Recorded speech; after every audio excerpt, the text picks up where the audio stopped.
Ano ba kasi yun? May bahid ng pagkainip ang boses si Lola Alma. Ano po la? Patay mali siya si Celine. Kunwari ay hindi siya kanina pa uurong sulong sa pagkausap dito. Para yun sa pabor na hinihingi naman sa kanya na forever loves niya na may forever loves palang iba. Ouchie match? Napausal na naman sa sarili niya si Celine nang maalala iyon. Pero sige, sa ngalan ng pagmamahal na sigurado na niya, ngayon na hindi na talaga magkakaroon ng katuparan kailanman ay pinag-iisipan niya kung paano tutulungan ang lalaki. Kanina pa siya aaligid-aligid sa workstation ni Lola Alma. Naghahanap ng tiyempo para banggitin ang hihiningin dapat niya rito. Pero hindi lang tiyempo ang hindi niya mahanap, lakas ng loob din. Inaasahan kasi niya ay singhal o sermo na nga abutin niya kapag sinabi niya sa matanda ang kanyang request. Ang pabor na hiningi ni Daniel sa kanya, ang pakiusapan daw niya si Lola Alma na tumahinang gown na katulad ng kay Lola Olivia. May panggagayahan naman. Yung lumang wedding picture ng lola nito. Si Lola Alma agad ang naisip ng lalaki na pwedeng tumahin ng trahe. Dahil ito ang mahusay sa teknik ng pananahi na uso noong panahon ng abuela nito. Pwedeng arkilahin ni Daniel ang serbisyo ng ibang couturier pero ayon na rin dito ang lola ni Celine ang eksperto kaya bakit lalayo pa sila. Logical nga sanang pakiusap ng lalaki. Handa din si Celine na pagbigyan ito. Kaya lang, bukod nga sa hindi na gumagawa ng gown ang lola niya, nagre-restore na lang tiyak na hindi matutuwa ang matanda kapag nalaman na ang rason kung bakit kinukuha ang serbisyo nito. Ang gown na tatahiin ni Lola Alma kasi ang iprepresenta ni Daniel kay Lola Olivia bilang ang nawawalang trahe nito. Lolokohin ng lalaki ang abuela, isang bagay na malamang ay umani ng kurot sa singit para kay Celine kapag ipinaalam niya yon sa kanyang lola. Isasali pa kasi niya ito sa pagsisinungaling ni Daniel. Kanina ka pa umaaligid dyan. Nahihilo na ako. Ano ba kasing kailangan mo sa akin? Tanong ni Lola Alma. May kailangan agad la? Hindi pwedeng ine-enjoy ko lang ang presensya nyo? Ganti ni Celine. Ang singhutin ang mabangong amoy nyo? Comfort scent yun sa akin. Kundi nyo pa alam. May dahilan naman siya para sabihin yun. Mula na mag-abroad ang mami niya, maraming taon na ang nakakalipas para magtrabaho bilang medical technologist, ay si Lola Alma na ang kasama ni Celine sa buhay. Ang daddy naman niya ay pasulpot-supot lang sa kanyang buhay dahil noon pang maliit siya ay naghiwalay ni ito at ang mami niya. Matamang pagtitig mula sa matanda ang inani na sinabi niya.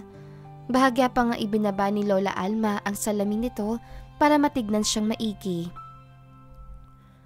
Huwag naman pong ganyan la. Pakiramdam ko mapapalo ako nang wala sa oras. Reklamo niya. Ibig sabihin lang, palong katapat ng kung ano mang kalokohang iniisip mo. Sagot na matanda. Kalokohan agad? Hindi pwedeng. Sa tingin mo, tumanda ako na walang pinagkantandaan? Kanina ko pa napapansin na para kang kikiting naiihi dyan. Halatang halata na may gusto kang hingin sa akin na alam mong hindi dapat. Ay, ang galing ng lola mo. Napabuntong hininga ng lihim si Celine. Nahulaan agad nito na hindi karapat-dapat hingin dito ang balak nga niyang hingin. Ella, maiwan ko muna kayo. Hindi na nga lang niya hihilingin. May hangganan ang kayang gawin sa ngalan ng pag-ibig. Ano nga ba kasi yun? Wag na po, ayoko makurot sa singit. Mukhang balak pang mag-usisa ni Lola Alma pero napigilan yon ng mahinang pagkatok sa pinto. Sumungaw doon ang ulo ni Inday. Excuse me lang po, pero may bisita si Ma'am Celine, ani nito. Bisita? Si Mildred? Wala silang usapan pero kung minsan ay sumusulpot lang basta ang kaibigan niya sa bahay nila. Hindi ma'am. Lalaki po. Gwapo. Sobra. Parang kinikilig pa si Inday. Isa lang ang kilala niyang lalaki na may kakayahang magpakilig sa babaeng menopausal, si Daniel. Pero bakit naman ito biglang susugod sa bahay nila? Ni minsan ay hindi pa ito napadpad doon. Labasin mo na. Mamaya na tayo mag-usap uli. Anang lola niya na mukhang naintriga. Alam ni Celine kung bakit. Walang lalaki nagpupunta sa kanila. Naiintriga rin siya sa pakay ni Daniel kaya nagmamadali na siyang lumabas. Nakaupo na ito sa sofa. Natanaw niya habang palapit siya rito. Binagalan niya ang paglakad para magkaroon ng pagkakataong mastan ang lalaki. Kagaya lang yon ng panonood sa magandang tanawin. Mas masarap patagalin pero nang bumaling si Daniel sa kanya ay napilitan siyang bilisan na ang paghakbang. Nasabi mo na? Napatayo ito para salubungin siya. Halatang excited. Hindi pa kasi napahugot ng hininga ang lalaki. Daniel, sir, malabo yata yung pinagagawa niyo. Hindi naman na kasi tumatahi ng trahe si Lola. Nasabi ko naman na sa iyo yun. Isa pa, kapag nalaman niya kung para saan yung ipapatahi mo. It's okay. I understand. Pigil ni Daniel sa sinasabi niya. Nagbakasakali lang naman ako. Kaya nga nung dumaan ako dito. I was in the area at imbis na i-email ko sa iyo yung kopya ng picture ni Lola dinala ko na lang. Hinugot nito mula sa bulsa ang nakatuping papel, tsaka binuklat yon. Sandali nitong tinignan, tsaka tinupi ulit. But I guess wala na itong silbi. Ibinato na lang ng lalaki ang papel sa mesita. Mahal mo si Marga, ano? Naibulala si Celine. Balak yatang umiling ni Daniel pero parang nagbago ang isip. Sa halip na mag-deny ay hindi ito umimik. Silence means yes, ipinalagay ni Celine. Okay lang kasi sa kanya na maraming babaeng kinakalantari si Daniel dahil alam niya.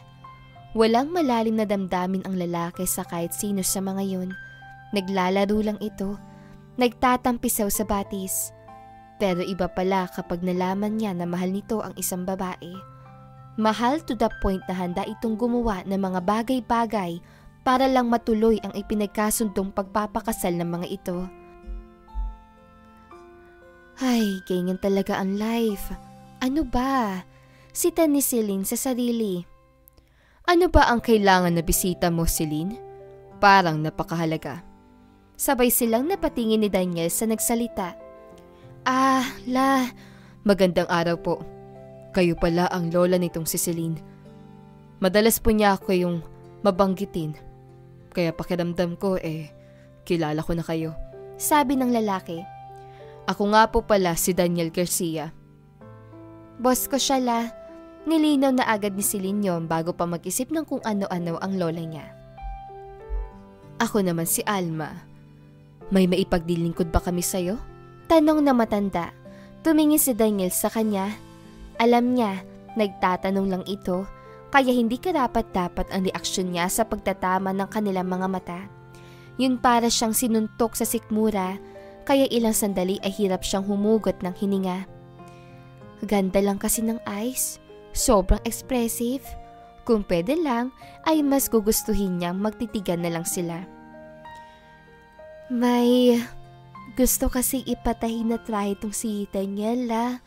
Nagsalita na si Celine. Mas mabuti na siguro nakaharap niya ang lalaki kapag tumanggi ang lola niya. Maririnig ng mismong mga tenga nito ang dahilan ni Lola Alma, kaya mas maliit ang tsansa na kulitin pa siya ni Daniel na pilitin niyang mapapayag ang matanda. Base po ang design na ipapatahi ko sa lumang trahe ng lola ko. Kaso nawala po yun. Hindi na namin malaman kung kailan at kung paano. Hula namin ay tinangay yun ng isa sa mga naging kasambahay namin.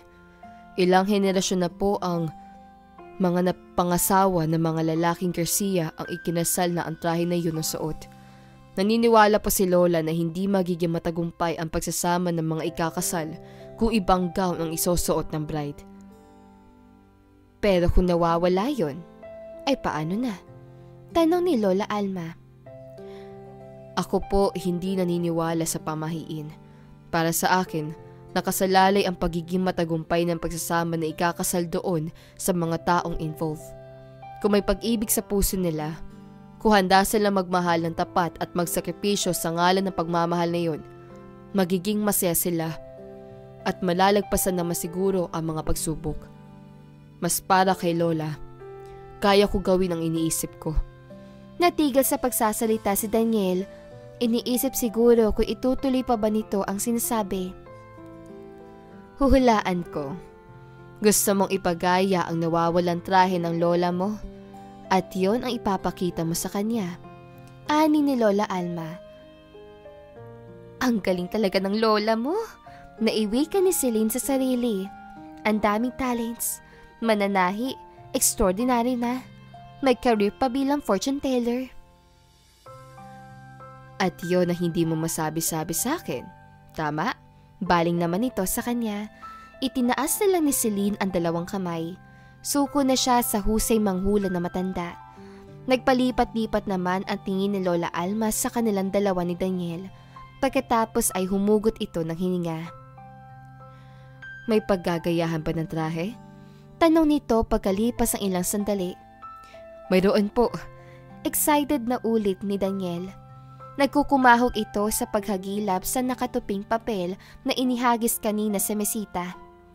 Heto po. Nanginginig pa ang kamay ng lalaki habang binubuklat ang papel. Mas malapit si Daniel kay Lola Alma kaya hindi makita ni Celine ang nakaprint out doon. Parang ayaw na rin naman niyang makisilip sa dalawa. Nabahaginan din siguro siya ng dugong manghuhula ni Lola Alma dahil nauhulaan niya. Papayag ang lola niya sa pakiusap ng lalaki. Which means wala nang magiging sagabal sa kasal ni Daniel at ng childhood sweetheart nito. So, ikakasal na siya. Alam mong eventually ay mangyayari naman talaga yun. Kaya tanggapin mo na and move on, te. Nakakainis lang na parang may puwing sa kanyang mga mata. Sabay pa, nagtutubig kasi bigla ang mga yon. Excuse me lang, magpapahanda ako na snacks. Nag-exit na muna si Celine sa eksena bago pa siya magkalat. Wala na si Lola Alma sa sala pagbalik niya. Sinalubong siya ng nakangiting si Daniel. Sa sobrang tuwa yata, niyakap na lang siya nito ng basta. Nanigas naman agad si Celine. Una ay dahil unexpected yon. Hindi pa siya niyakap ng lalaki kahit kailan. Inaakbayan siya? Oo. Kuminsan ay hinahawakan ng kamay para alalayan siya. Pero yakap? Never. Hindi tuloy niya alam ang gagawin. Ang second reason ng kanyang paninigas ay ang matinding pagpipigil ng mapabulala sa sobrang tuwa. Dahil nga first time nangyari yun sa kanya at mula pa sa lalaking aminado siyang love niya sa sariling paraan. Natural lang siguro na magkumawala ang saya sa kanyang damdamin. As in, yee! Sa isip na lang tumili si Celine. Excuse me, sir? Sexual harassment yung ginagawa mo. Biro niya na hindi pa siya agad pinakawalan ni Daniel. Oh, really? Binitawan na siya nito pero hindi naman humakbang palayo. Wala naman kasing ganyanan. Hindi normal ang babaeng hindi makiliti ang imahinasyon ng ngiting yon. He just looks so good already. Kaya kapag ngumiti pa ito ay wala na. Tapos na ang boxing. Joke lang ah. Ikaw ang pinakahuling babaeng may isipan kong is-sexually harass. Ani ni Daniel. Dahil tsaka ako? Gusto yata niya ma-offend? Dahil hindi ako pasado sa standards mo? Dahil ikaw lang ang babaeng alam kong nakakaitindi sa totoong pagkatao ko. Dagdag nito. Aww, wala talagang kanyanan. Anyway, thanks so much. Sabi ng lalaki. Wala naman akong ginawa ah. Ikaw ang nagsabi kay Lola ng pakay mo. Kontra ni Celine. Ikaw pa rin ang apo niya. At hindi lang ang pagpayag niya na gayahin ang trahe ni Lola ang tinutukoy ko. So, salamat sa lahat. Kasama na roon ang pagdating mo sa buhay ko. You're really making things so much easier for me. Kung pwede lang nasampalin ng lalaki ay ginawa na ni Celine. Kung ano-ano pang pinagsasabi nito na lalo lang nagpapatindi ng damdaming sinisimulan na nga niyang burahin sa puso. Lalo pa at alam naman nila na pareho na ikakasal na ito. Perahin mo na lang. Mas madali kung idadaan niya sa biro. Kung makikidrama siya kay Daniel ay mas magiging tagos sa kanya ang epekto ng mga pinagsasabi nito. Done. Hayag ng lalaki. Sa next paycheck mo Okay, joke lang yun. Tanggi niya. Hindi ako mukhang pera. Pero grabe, tinitigan niya ito. Ganyan ka pala ma-in love. Nakakailang. Hindi ako sanay, sir. Gumiti lang si Daniel at parang nahiya sa inaasta. Nagbaba ito ng tingin. Lalo pa itong naging cute sa paningin ni Celine. Ang Daniel na nag-uumapaw ang kumpiyansa sa sarili ay hindi na bago sa kanya. Doon siya sanay. Pero ang kumilos ito na parang nahihiya na hindi maitindihan. Ay nako, bagong tanawin yon at sobrang kaaya-aya. Mabuti na lang at dumating na si Inday na naghanda na merienda nila.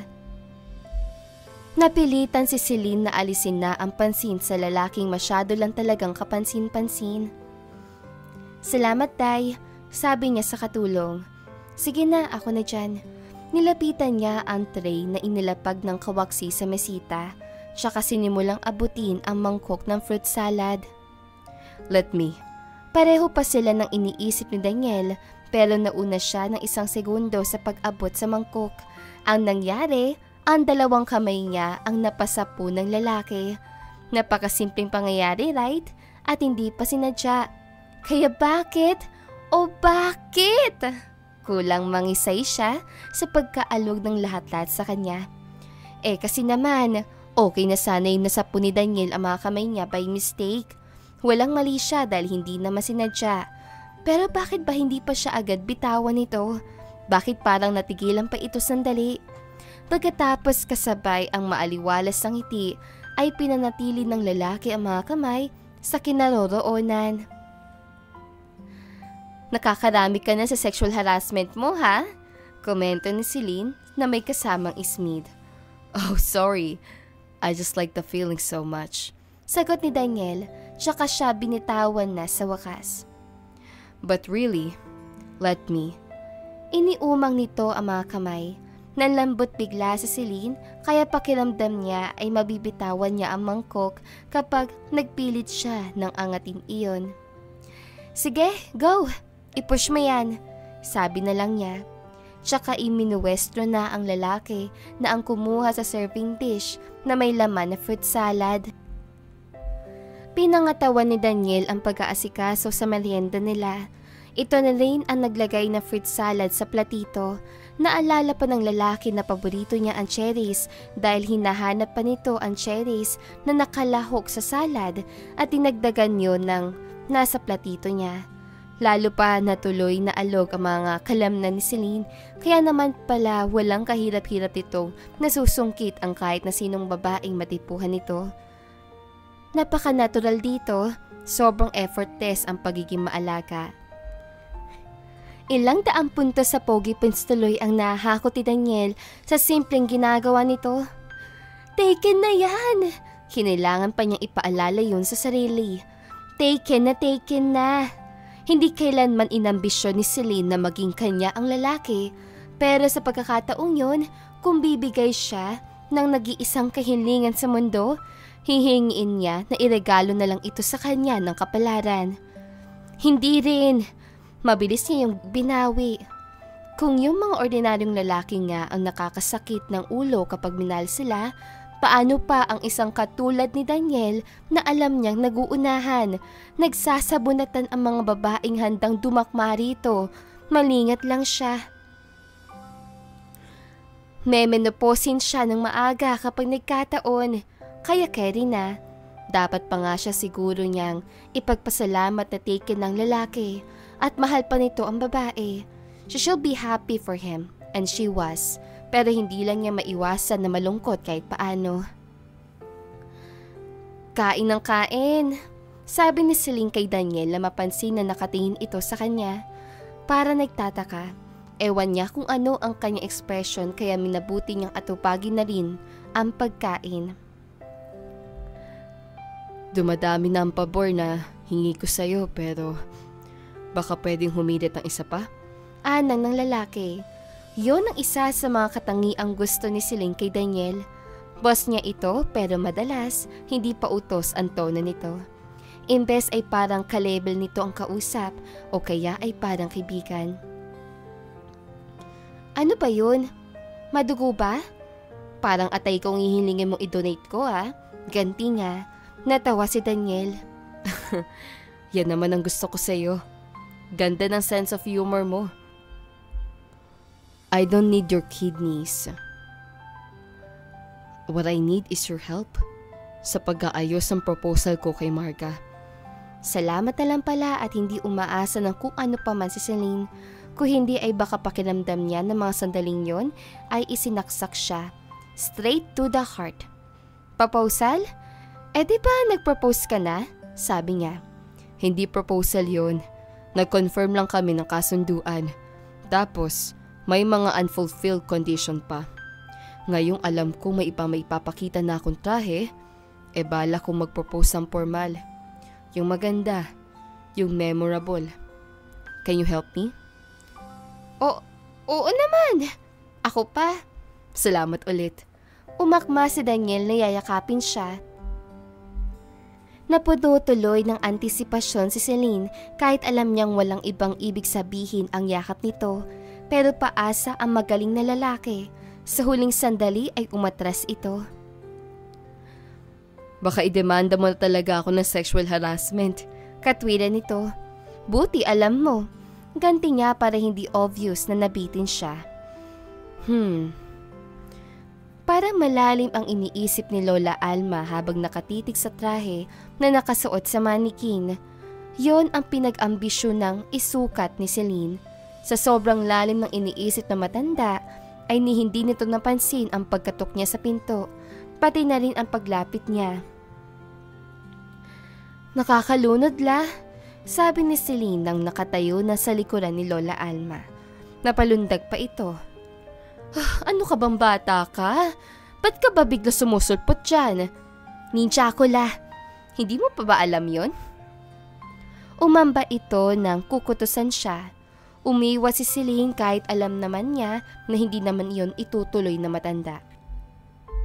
Ang lalim ng iniisip niyo, kaya kahit nagdadabog na ang mga elepante ang dumating, ay baka hindi niyo ni mapansin, sabi niya. Anong meron? Nakatingin siya sa trahe. Wala pang ginalaw doon si Lola Alma. Yung kwento tungkol sa damit pangkasal na yan. Sagot nito na nanatiling nakatingin sa manikin. At kung saan yan nanggaling. Di ba po ba sabi nyo, ipinadi-restore nung may-ari? Bakit hindi nyo na lang siya tanungin kung interested much kayo sa pinanggalingan yan? Hindi siya sinagot na matanda. Imbes ay nagpakawala lang ito ng hininga.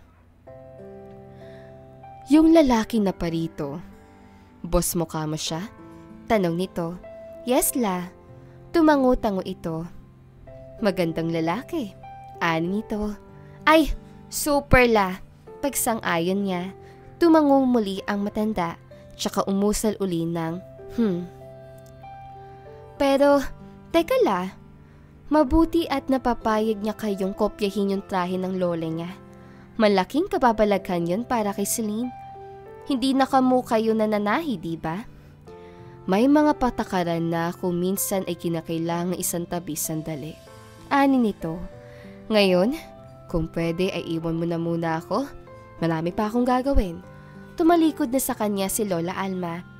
Inabot nito ang papel na ibinigay dito ni Daniel. Pinagmastan yon, tsaka ito mukhang nahulog uli sa pagkalalim-lalim na pag-iisip. Ready na ang lahat. Lagpas 2 linggo ring pinagplanuhan ni Celine at Daniel ang proposal na gagawin ng lalaki. Hindi lang ang proposal senaryo ni Daniel ang plansyado na, kundi pati ang wedding details ng mga ito.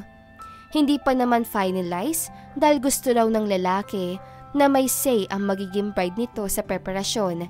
Pero madali nang maipapatupad ang mga yon kapag nagbigay ng go signal si Marga.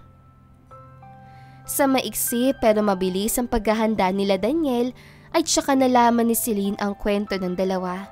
Bukod sa pagiging magkabata ng lalaki at ni Marga, ay noon pa di umano crush ni Daniel ang dalaga. Pero kahit daw ipinagkasundo ang mga ito, hindi nito iniisip, not in his wildest dream pangaraw na mangyayari pa yon, lalo nang umalis papunta sa ibang bansa si Marga. Hanggang sa ibang bansa ay sinusubukan pa nitong ligawan ang dalaga pero mahirap talaga ang long distance courtship kaya hindi nagtagumpay ang lalaki na pasagutin si Marga. Now, my dream is going to come true. Nakangiti si Daniel na sabihin yon at si Celine, hindi niya inaasahan na magiging ganoon kasakit ang pagsampal sa kanya ng katotohanang hindi na magiging kanya ang lalaki. As if naman kasi nagkaroon ng pag-asang maging kanya ito. Pero masakit ha? Ilang pagkakataon din niyang nahimutok yon. Kaya lang, wala rin siyang magagawa kundi tanggapin yon. At sikapin na huwag mainggit habang pinagmamasdan ang venue kung saan balak mag-propose si Daniel kay Marga. Surprise ang gagawin nitong proposal. Kinutsaba pa nga ng lalaki si Roldan na mutual friend nito at ni Marga para dalhin sa lugar niyon ang dalaga kung saan sila nag-aabang ngayon. Kabado si Daniel, napansin ni Celine. Palakad-lakad ito na parang naghihintay ng balita tungkol sa misis na nanganganak. The place looks so romantic. Parang hango yun sa fairy tale. Isang kubling hardin ang venue. Mapuno, maraming halaman na namumulaklak ng mabango at makukulay. Dabit hapon na kaya nag-aagaw na ang dilim. Sa sanga na centuries-old trees ay nakasabit ang fairy lights na sa biglang tingin ay pwede mapagkamalang mga alitap-tap. May inayos sa bahagi ng garden kung saan tatayo si Daniel habang nakaluhod ito sa isang tuhod at sinasambit ang mga salitang, "Will you marry me?" Kainggit kang bruha ka. Hindi maiwasang masabi ni Celine. Kaya sana lang ay worth it ka sa lahat ng pagod namin itong lalaking baliw na baliw sa'yo. Hindi nagtagal, narinig nila ang ugong na parating na sasakyan. Hihintayin na lang ni Celine ang pagdating ni Marga bago siya umalis sa rin. Gusto kasi ni Daniel na maging pribado ang sandaling yon. Walang audience. At siya, ayaw rin naman niyang maging audience sa madamdaming pagyaya ng kasal ng lalaki. Baka mabalya pa niya palayo si Marga para siya ang tumayo sa lugar nito. Pero hindi ang dalaga ang lumapit kay Daniel, kundi si Roldan. May sinabi ito sa kaibigan. Hindi marinig ni Celine kung ano yun, pero kitang-kita sa expression at body language si Daniel na hindi maganda ang naririnig nito. Nakita niyang isinuklay ng lalaki ang mga daliri sa buhok nito, tsaka marahas na inihilamos ang palad sa muka. Tinapik-tapik naman ni Roldan ang balikat ni Daniel na parang inaalong kaibigan. Nangalit siya, lumapit. Pero makalipas ang ilang hakbang ay napatigil si Celine sa paglakad. Nag-alangan siya. Doon napabaling sa direksyon niya si Daniel. Sandali itong natigilan, parang napaisip. Tsaka tumingin kay Roldan na lumingon din sa kanyang direksyon. Lalo na siyang nag-atubili para may kung anong ideyang parehong tumatakbo sa isip ng dalawa. Tinapik uli ni Roldan ang balikat ng kaibigan, tsaka ito naglakad na palayo. Sinanyasan naman siya ni Daniel na lumapit. Ayos sana ni Celine, pero sumunod na rin siya. Anong nangyari? Usisa niya. Marga can't make it. Nakakadismaya yun. Ngek, sayang effort mo. I-reschedule? She won't be able to make it anytime dahil maiba na siyang gustong pakasalan. Ano? Nagpanting ang kanyang mga tenga. Anong kalokohan yun? pumayag-payag itong mamanhikan ng pamilya ni Daniel pagkatapos may ibang gustong pakasalan? Apparently, she is still in love with her ex she broke up with months ago. Nakita sila uli, and the rest is history. Ang tindi pala ng topak niya. Masarap siyang inggungot sa putikan. Alam mo ba yun? Huwag ko lang siya makasalubong at pupulutin talaga siya sa... Calm down, sabi ng lalaki. She is not worth your anger. Kung sa bagay, pinag-aaksayan nga ba ng energy ang isang kagaya ni Marga? Mabuti pala at ganoon ang prinsipyo ni Daniel. Paano na ngayon? Kung sa bagay, yung wedding preparations pwede pang i-cancel. At maganda nga na hindi mo kakailanganing lokohin si Lola Olivia tungkol doon sa nawawalang trahe niya. Ay wait, si Lola Alma. Kailangan kong tawagan, baka hindi pa niyan natatabas yung tela. Inilabas si Celine ang kanyang cellphone. Oh wait! Hinawakan ni Daniel ang kamay niya na nakaambang, magtitipa sa keypad ng phone. Natigilan siya. Inalo na naman kasi ng init ang palad niyang nakulong sa kamay nito. Ako nang bahala magsabi sa lola mo. In the meantime, may pabor sana akong hihingin sa'yo. Again. May halong pait ang ngiti sa mga labi ng lalaki. Ano yun? This hurts, you know. Ani nito. Hindi lang dito. Itinuro ni Daniel ang gawin ng puso. Kundi pati na rin sa ego ko. Gets niya yun. Tinalikdan ng babaeng mahal nito ang usapan ng mga ito sa napakasagwang paraan. Kaya gusto kong ipakita na hindi ako affected masyado. Itutuloy natin ang wedding prep. Ha? Pero yung bride? Kunwari lang natin itutuloy. Pati yung bride. Kunwari din lang na siya ang gusto kong pakasalan. Sino ang babaeng papayag na? Natigilan si Celine. Naalala ang sinabi ng lalaki na may pabor itong hihingin. Sukat na lumod sa kanya si Daniel at sinabing, Will you marry me? Ano ang mangyayari sa kasal ni Daniel at sino na ang babaeng ihaharap niya sa pamilya? Yan ang ating aabangan. Dito po nagtatapos ang kabanata ng ating kwento. Huwag kalimutang i-like, i-share at mag-subscribe para updated ka sa susunod na episode. Kita-kits sa next chapter!